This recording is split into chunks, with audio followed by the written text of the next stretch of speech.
Oh my gosh, my experience here at the Mastery has been incredible. I really didn't know what to expect. Um, and what I really enjoyed the most is just everybody seems like a big family here. All the students are just so open. They're open to coaching, which is really important when you're teaching and sharing information. And I think that my favorite thing is just the concept of this place is something that's really needed in the industry, and I'm so happy that it exists now. Some of the techniques we went through with the designers today would be everything from actually foundational work, such as understanding the head shape, understanding how to let the guest's head basically show you how the hair needs to be done, dividing it up into segments, and understanding how to use those segments when you're doing anything from cut, color, long hair dressing, or upstyling. Some of the other things we did were foundational work with the irons, thermal tools.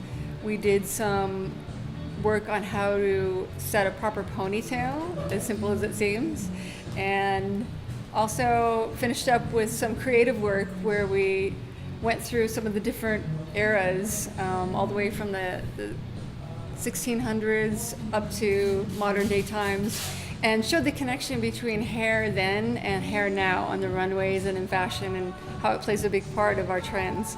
And we let the designers create their own collection at the end of the day, and we had a lot of fun doing it, and they inspired me just as much as hopefully I inspired them.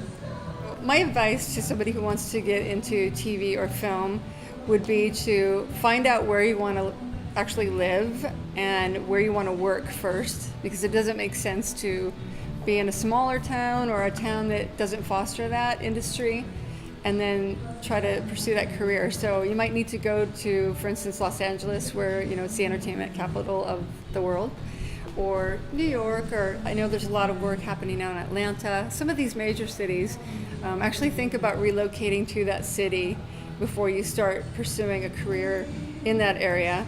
But in the meantime, you could do your homework and find out about things such as the local union that you need to get into if you really want to make it a career on a regular basis.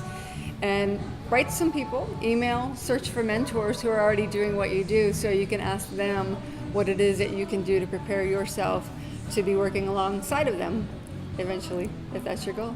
So how I got into multicultural hair, I actually started off when I was in high school. One of my best friends was black, and I used to do everybody's hair, and she asked me to do her hair. So I just said, that's easy, I can do it. You just have to show me how to work with your texture. And that's when I really got my hands in on different textures and started understanding that hair is just fabric, and it's not about the color of somebody's skin. And that kind of crushed my fear about, doing that type of hair. And at that point, it became a passion and something that I wanted to pursue. And I really wanted to help all stylists of every color and every race understand the importance of and being comfortable of working on all textures of hair, regardless of who we are, what we look like, and our skin color and so forth. And just teaching them that, if you don't know how to do different textures, then, you're not really truly living up to the title of being a professional hairdresser. And it's something that we all really should know if we're going to be out there calling ourselves professionals. The biggest highlight in my career, probably winning NAHA, that's one of them for sure.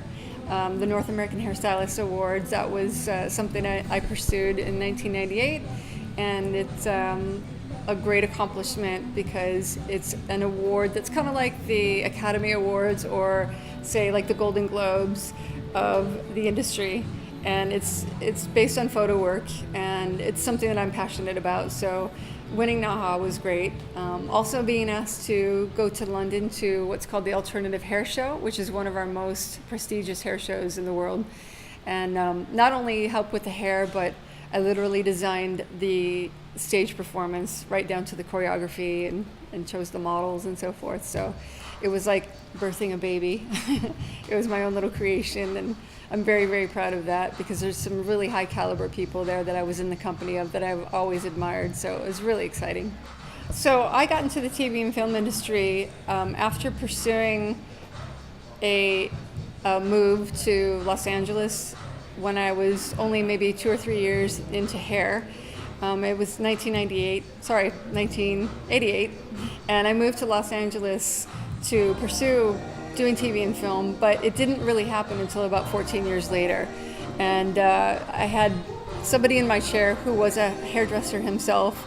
He was very familiar with my work, enjoyed what I was doing on his hair, and liked my work ethic, and said that he would like to work with me on a new project that he's working on. And it happened to be a TV show called So You Think You Could Dance, and it was in its pilot season in the beginning stages, and he asked me if I'd like to join him on the team. So that was my first invitation into the opportunity of working and gaining my days that you needed to get into the union to then make a career out of being a hairdresser for TV and film. And that's where it pretty much started. But everything I did before that, from the time that I moved up until that moment, definitely prepared me for that moment, because I wouldn't have been ready at that time. So it all worked out as it was supposed to. My advice to a guest in the chair is to remember that the person behind doing your hair is giving you 100% of their heart, soul, their blood, sweat, and tears, trying to please you and make you happy with the talent that they've been given. And to understand that communication is really important, and it takes time to get to know somebody. It takes time to get to know their hair, their texture, what they like, what they don't like, what their hair will and won't do. And sometimes that doesn't happen magically in the first visit. It takes maybe 2 or 3 visits to really get to know somebody. So if you don't get exactly what you want the first time, give that person another chance, because they're trying their hardest to please you, and it takes a little bit of time sometimes to really make that happen. So for you, if you're thinking about doing Mastery, I wouldn't even think twice about it. Get yourself here, get in that room, get up to here in hair with all the best people that are in the industry, that are constantly coming in and out of these doors here, and just know that there's no better education out there for advancement in your career after you leave school. The Mastery, the way to go.